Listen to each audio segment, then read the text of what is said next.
I want to talk about burnout.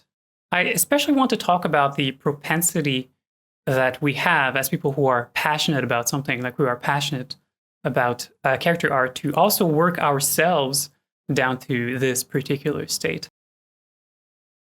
Now, before you guys are afraid, I'm not actually going through a burnout, but I am going through a little bit of work exhaustion, and I want to talk about that. And I want to take advantage of that to really talk and simply share my thoughts on the topic at large there. So this is a video that's probably going to be a lot more personal than I am used to producing here. But I think that it's a topic that maybe we don't talk about enough. Once in a while, I think it makes sense for me to share a little bit more about my life and to share a little bit more about what I'm going through, because, you know, I don't think there's a lot of people who do character art that necessarily also kind of start their own business on the side and stuff like that. In fact, Outgang is not even a business that I have on the side. And this is something that some people actually ask me about on a regular basis. They're like, cool, you got this going on, but what else do you do? You know, it's like, where do you work now? It's like, guys, I work at Outgang. It's like, that's what I do. That's my full-time job now. I work on it way more than people usually work if they were to work within video game studios, you know?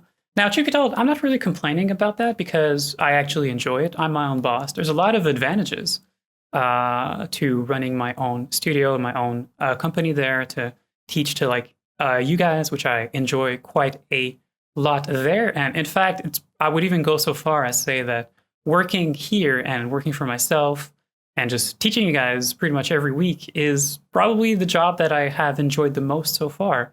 So I certainly look forward to continuing this for a long time there. But it still means that I have to deal with my own personal propensity to either burn myself out or just completely exhaust myself because I take on too much work left and right. And that's really what I want to talk about. I want to talk our own propensity as people who are passionate about something. So we do character art, but I know that this is something that extends even beyond that.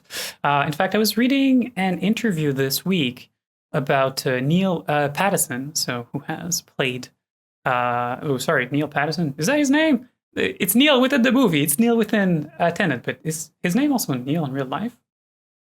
Robert Pattinson. There you go. I'm just getting those two confused, like two universes that are blending together, like kind of what the movie maybe hints at could be happening there. Spoiler alert, unfortunately. But hey, if you haven't seen it, it's fine. It's an incomprehensible plot. So Robert Pattinson, I was actually reading an interview with him, and he was actually talking about, at some point, the fact that he was either doing one of two things in his life. Either he was working, so either he was working towards a movie or doing acting, doing something like that, or he was doing nothing, sitting completely still and simply stressing out. You know, it's like one of these two things is kind of happening within his life there. So now he does acting, of course. He doesn't do character art, but when I heard that, I understood him so well because it's kind of what I'm going through as well. And it's kind of what I'm living through. And truth be told, it's kind of what I've been living through for a whole big part of my career, actually. It's that idea that either I'm working on something, I'm either working at work, or I'm working on a portfolio piece, or I'm doing something else on the side there, or I'm doing literally not work. You know, for me, like those are kind of the two things that are kind of happening within my life. I either work or I don't. And if I'm not working, I'm usually simply being anxious about work. You know, I'm simply continuing to think about work. And if that sounds very unhealthy to you, it's because it probably is. I don't think that that's necessarily healthy in any sort of way, but I've sort of more or less accepted that's kind of who I am. In a lot of cases, I'm at peace with that, but I'm not necessarily sure that that's necessarily a good thing. And if I can bring myself towards having a better life balance, life-work balance, I would like to do that, you know. But I consider myself to be a workaholic, and I essentially never stop working. And I think that there is a lot of people in character art that are like that too. I think that we are working within a field that attracts people like that, people who are workaholics, people who are competitive, people who want to do the best thing ever there and don't mind putting in the work there. And to a certain extent, people who also need to be protected from themselves. I want to share a few stories because even though I'm definitely exhausted right now, um, I wouldn't say that I'm necessarily going through a burnout right now, but I have gone through a burnout once within my life, at least once. It's hard to say whether that happened more than once, but at least once I can definitely point out to a moment where I felt what a burnout can really be, and I really felt a huge weight over my shoulders that I had never felt before, even having been exhausted at work a few times before. Um, and so that happens. That happened at least once, and I essentially could not work for months. It literally took me months to recover from that, if not even the better part of a year to like recover from that. And that was actually after I had left Guerrilla Games.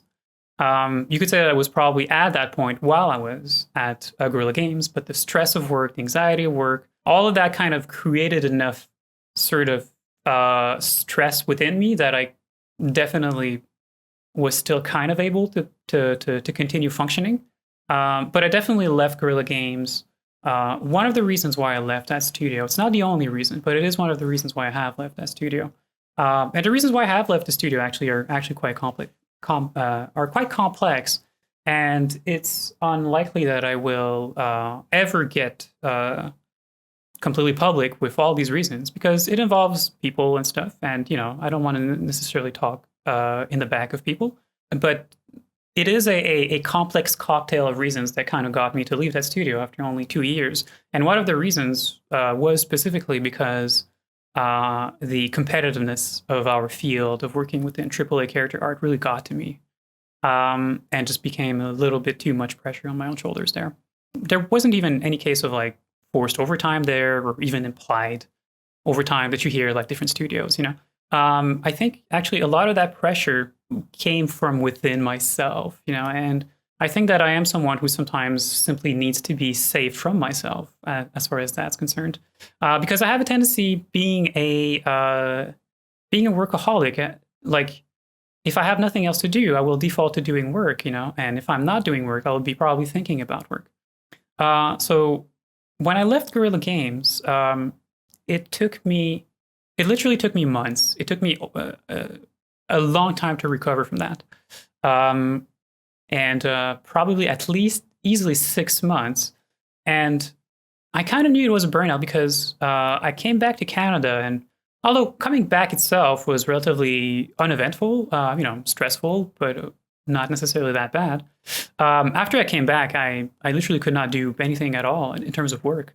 I didn't do anything I would consider to be necessarily, I wasn't working towards anything that was necessarily anything productive. Now, I did turn out to create something productive during that time, because I took those 6 months to really learn Substance Designer, and I was starting to build a procedural texturing tool that also is in its infancy there. There's a few things I can show you guys. Maybe I'll put a few pictures on screen of what I had there, but it's something I had never completed. At some point, I just put it aside, and I'm like, okay, what do I actually do now, with my time? So at some point, I had the energy to actually start to try and be productive and maybe get a job that would actually pay and stuff like that, right? But for 6 months, like I was just in that mentality of just, I will simply shut myself off from the world.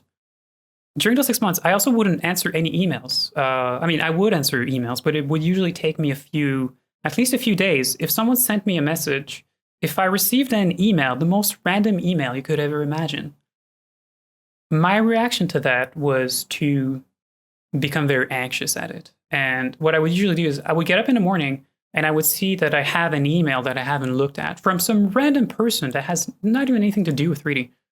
But I would become very anxious. I just wanted to be left alone. I didn't want anyone to even write to me. I wanted to be left completely alone from like the world and kind of disappear from like the world there. And I became extremely anxious. It was extremely hard for me to muster the energy to simply go and even open an email somewhere and just look at the content of it. And it would take me days often to even just respond to one message. So people probably thought that I was sort of ignoring them or something else. And I wasn't ignoring people. I just didn't have the energy, I suppose, to be able to even go so far as open an email message that was sent to me. It was very anxiety inducing, because, you work within a studio and you get a lot of emails at work, and they're not always the most pleasant ones, especially when you're a lead. You face a lot of situations that are a lot more unpleasant and that add a lot more pressure on your shoulders, the way that you don't necessarily have to deal with when you're not a lead. Because usually the lead is the one who kind of shields the rest of the team from that, or at least that's what a good lead usually does, so that the rest of the team can simply go and make great character art, not have to worry about the fact that someone somewhere is kind of, disagreeing that this should be blue, but this should actually be purple instead, or something else like that, right? But all of that amounted to so much pressure that literally the concept of looking at an email became too much for me. And it took me literally months and months and months to recover from that, and to get to the point that now someone sends me a message of some kind somewhere, and I simply look at it, and it's not necessarily anxiety inducing. But there still are cases, though, where certain messages for no apparent reason does lead to that, So that's kind of when I knew I was going through an actual burnout, and that I was simply burnt out of work, and that was for me what a burnout was at that moment. Now, was that depression? Was that something else? I guess that these are great questions to sort of ask. Maybe there was a bit of that in there. I wasn't entirely happy about leaving Europe either, because I thought that Europe was a wonderful place, and I really thought I was going to stay there for the rest of my life, right? So there's probably a bit of that in there. But that's what a burnout was. So that's certainly the biggest case of workplace exhaustion that sort of happened to me. But beyond that, even at IDOS, I've had cases like that too. Now, I didn't have any kind of burnouts the way that I definitely had one leaving Guerrilla Games there, but there were certainly moments where I had to take some time off when I was there, because I had worked myself in that situation where I had literally worked myself to the point of exhaustion, and I had to sometimes take a few weeks, sometimes a bit longer than that, just to recuperate, and I would usually come back and it never really made me want to work elsewhere, though, because I always knew that pressure was mostly coming from within myself. But that's the problem too, It's like I don't need anyone to push me to that level. I don't need anyone to make me be a workaholic and burn myself to the point of exhaustion, or work myself to the point of exhaustion. I have the capacity to do that myself, And I have to say that both in the case of IDOS and both of Guerrilla Games, there were no time when there was necessarily mandated crunch. There were crunch a few times. It did happen sometime, when you're near a deadline, these sorts of things. Video game development is a very organic process. There's just no way around that. That simply is what we deal with. So, crunch, as much as you can try to limit it, probably will happen in some way at some point. But, for me, it should always be something that is very short term, and that only happens very infrequently, So, there were moments like that, but bizarrely, those were never the moments that really led to me being exhausted, actually.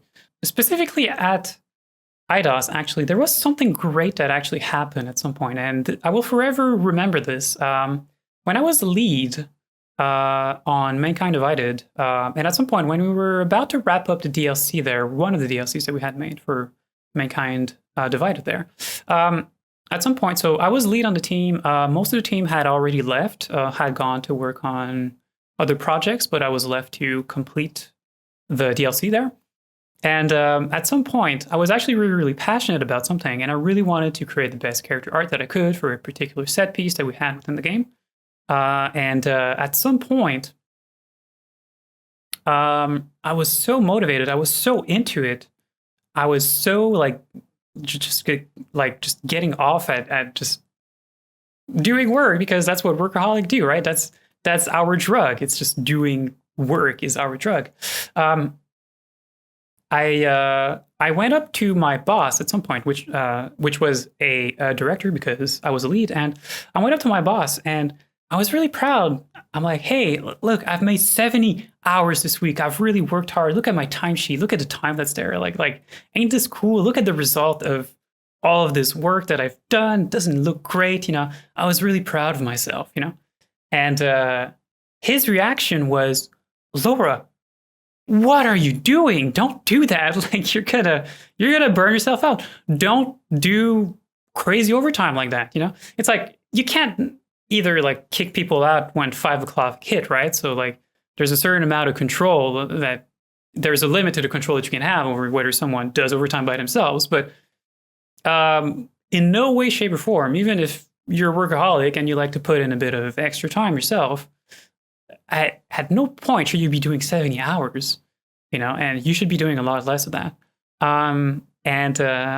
So his reaction was totally not what I had predicted.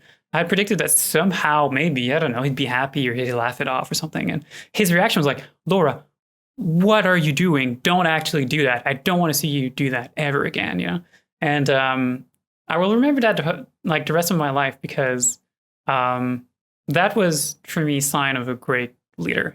That was like someone, I already had a lot of respect for him, but I had so much more respect after that happened. I was like, you're right. And this is absolutely true. And his reaction is something that's just engraved in my memory. I'm not going to say who it is, but I think that you do listen to these videos. So if you do listen to this one, thanks for that. But that being said, I wasn't entirely surprised that he had reacted like that either, because truth be told, as a lead, I'm kind of like that too. There's a double standard there, because he had reacted to me the way that I actually react to, when I was lead, to my team as well. It's like, I don't want to see my team do overtime.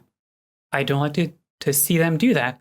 But it doesn't necessarily stop me from having a double standard regarding myself. I don't want to see them do overtime, and I've always been very, very straight with that. But somehow that's fine for myself. That's fine for me versus myself. I don't ask the same thing of me somehow. It's like, and there's a double standard there that's very problematic. But I think probably there's a lot of people who do character writing will probably recognize that. It's like, yeah, overtime is bad, these sorts of things. We don't want to do that. No. But, I'll just put in a bit more work on this. I'll just stay at the studio a bit later to finish this off, And I think that, when you are a lead on a project, when you're a director, I think that you have a responsibility to protect, to really keep an eye out on your team and make sure that they are not burning themselves out just by sheer passion, just by sheer workaholicness and these sorts of things. We work in a field, character art, that is very competitive, especially AAA character art, where there is a lot of pressure. We think of E3, we think of all these demos, we think of our portfolios too, we think of all these circumstances. We think of getting a promotion and we want to impress people. There's all these reasons, not to talk about even just the pressure that is simply added to us by people who endlessly review our work and simply comment online. When you hear like people complain about like little details online. Famously, I've done that a few times in a few last videos, so maybe I'm part of the problem now. But like people online like to complain, right? And so when we read comments, especially that people like to write, if we're prone to workaholicness, like reading comments that people leave online is not a good idea, because most people who leave comments about, oh, this character could be better, look at this character, it looks last gen, whatever it is, they're not necessarily thinking through like what that means for developers who have actually put a lot of time, a lot of love, and a lot of like may even themselves have brought themselves to the brink just to make these characters happen there. They don't necessarily think about that, because that's also that contributes to the pressure that we have, especially in AAA video games, where it's like we know that people will scrutinize every little skin port that we have added on top of a face there. But yeah, like when you're a lead, when you're a director, I think you do have the responsibility to watch out for that within your own team, right? Like, when you hire people that are overachievers, it through the interview process. That's the kind of person that you are dealing with. And when you're within a field that does that too, So that even if you put a bunch of overachievers in the same room, they will motivate each other to that degree themselves, Like, it's like it's like a positive feedback loop. You put a bunch of overachievers in the same place, and they will simply they will magnify each other's propensity to overwork, because that's what we do when we're overachievers, when we're in this kind of competitive environment, where we want everyone to improve the product, but we also kind of want to get ahead, perhaps ourselves a little bit at the same time. We have a tendency to look at what someone else is saying or doing and be like, what you're doing is great. I need to do as good as that, or I need to do even better, And so it's not enough for studios to just be like, yeah, we don't ask for people to do overtime and just to wash their hands and be happy with that. I think studios, directors, leads have a responsibility to also keep an eye out on their team and make sure that, hey, like, are you getting enough sleep? Are you working enough? Or are you spending enough time outside of work? I think we have a responsibility as managers to ask what's up, in people's lives, and make sure that people simply have a balanced life, and to simply make sure that we also protect people who have that propensity to work themselves off, that we do check them to make sure that they are protected from themselves a little bit there, All the directors, all the leads I have worked with, that I always had a lot of loyalty to, a lot of, for lack of a better term, love for, even though, like, I don't mean love in that case, but were people that would ask me once in a while. It doesn't even have to be frequently, but just once in a while, it would stop and be like, hey, how's it going? Like, no, not work, like yourself, how are you doing? And I could feel that they were actually interested by that, Those are the people that usually aspire and create loyalty. And the people that usually are the better leads and the better bosses and the better directors there, Because I have had bosses within my life that just, I could feel it. They just don't give a fuck about who I am, And it usually only takes a few months that I get into conflict with them for some reason, and then stuff goes kind of downhill from there. There's a lot of reasons, essentially, why someone would be a workaholic. One is they're simply unhappy in life. They want to prove themselves to their peers. If you're a boss, maybe they want to prove themselves to you, but they probably won't tell you. They may simply enjoy it, like they may simply just enjoy the work, which is probably the harder one to kind of to break up, people who are in that situation, which are they simply like to overwork for no apparent reason other than they're just, again, workaholics. Those are probably the harder situations to kind of help or break, because there's no apparent reason why they're, there's no problem that you could solve to get them to stop doing that behavior. And usually, if they're not at work, working on work, they'll go home and they'll be doing other work. They'll be doing more 3D. They'll be doing more stuff, And those are really hard situations to break down, I think. But, so there are different reasons that lead people to that situation. But I have seen quite a lot people who do character art that definitely feel and that definitely are part of that tribe of people who simply are overachievers, workaholics, and who regularly essentially burn out, and become exhausted because of work. I'm such a workaholic. I work so hard every day that if I am not working, I don't have any other hobbies that are important enough to my life that I could say that they are able to take my mind off of work. I work so hard and I work so much at a time. I get up in the morning and I work until before bedtime. So it makes it so that the time that I do think of, okay, maybe I need to take a bit of a break there and I need to do something else on the side there. When those moments actually do happen, what happens is that I have so little hobbies that I practice on a regular basis that I'm simply usually unable to figure out what to do with my time on the side to a degree that really can't take my mind off of work. It's like a void. When I stop working, even if I take half a day off or something, which I do take sometimes, there's a void that gets created. And I think of what can I do And it usually takes me a long time to figure out even what is the answer to that question. How do I fill up my time now? What do I do? I have free time. What do I do? Do I watch a movie? Do I play a game? Do I go out for a walk? Do I do something? And then inadvertently, I kind of always choose to do something that I kind of always choose in a way because I'm just trying to kill time until the next time that I work. I don't choose something to do because I'm passionate about this thing and I really like to do this thing. I like to, I don't know, play guitar or something. Like, who knows, right? I don't have any hobbies like that on the side. So it's usually whatever I choose to do when I'm not working is something that I choose to do as a way to pass the time until I am working again. And usually whatever that activity that I choose on the side is usually not enough as something to occupy my mind that I stop myself from starting to think about work. And so, yeah, I'll watch a movie, but I don't spend enough time watching movies that, truth be told, most of the time I don't even know what to watch.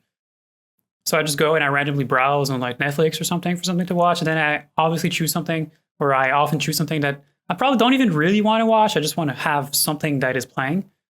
And then because it's something I'm just not all that interested by, like I inadvertently start mentally thinking about work again.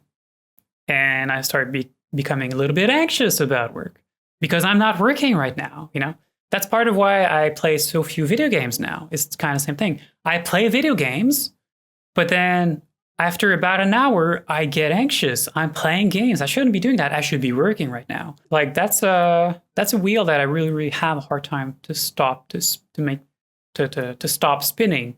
And I really haven't really become good at that so far.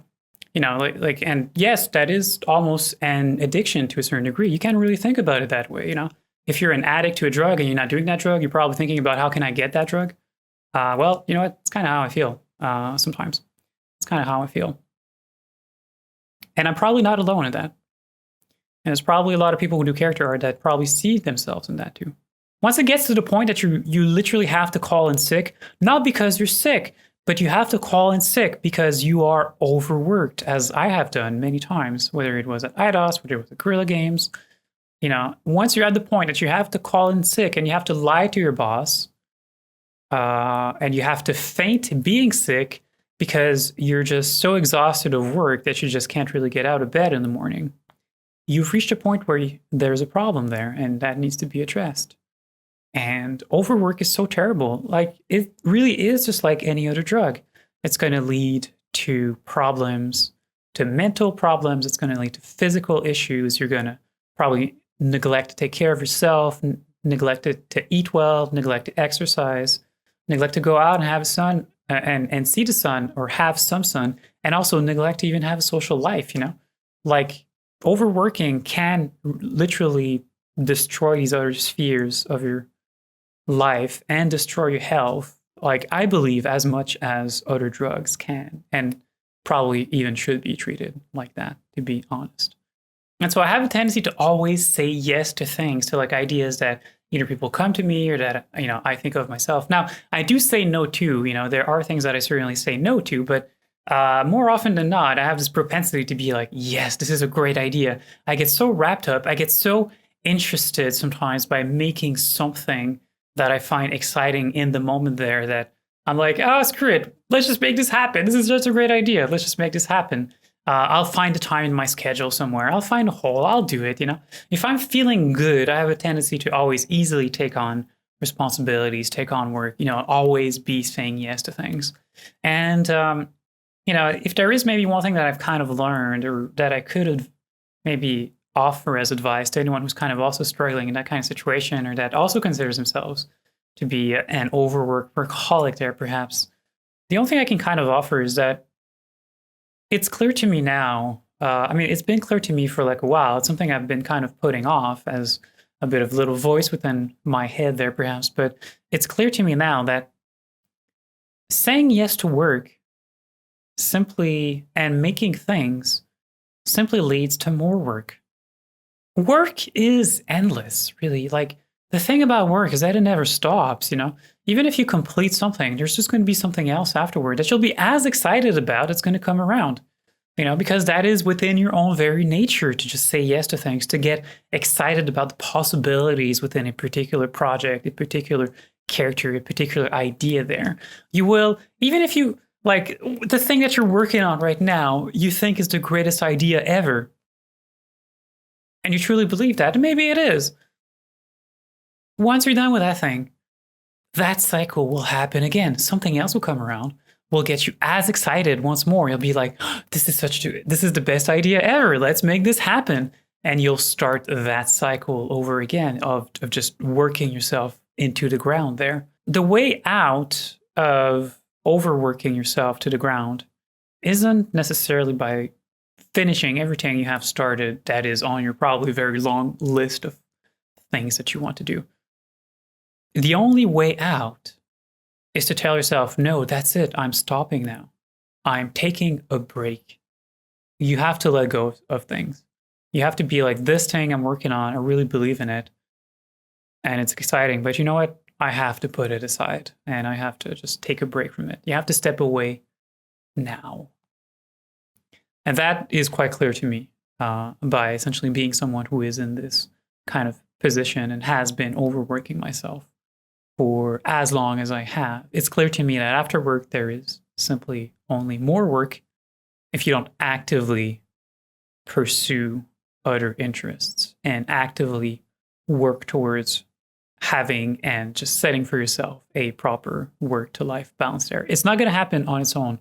You'll have to work actively to get to that stage. There's a message here, for also people who work and are managers at different studios that I think you also have a responsibility to keep an eye up on your team.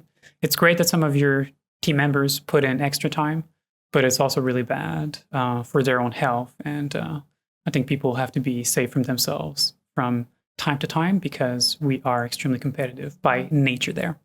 So I have to say on this, I hope this was interesting. Hope that, I don't know, maybe now you probably know a little bit more about me. I'd love to hear what you guys have to say on this, what you guys have to say on this particular topic. If there is any experiences that you want to share yourself, how things are, maybe how you yourself, if you consider yourself to be a workaholic as well, or to have that propensity to overwork yourself, how do you deal with that? That's something I'd love to know.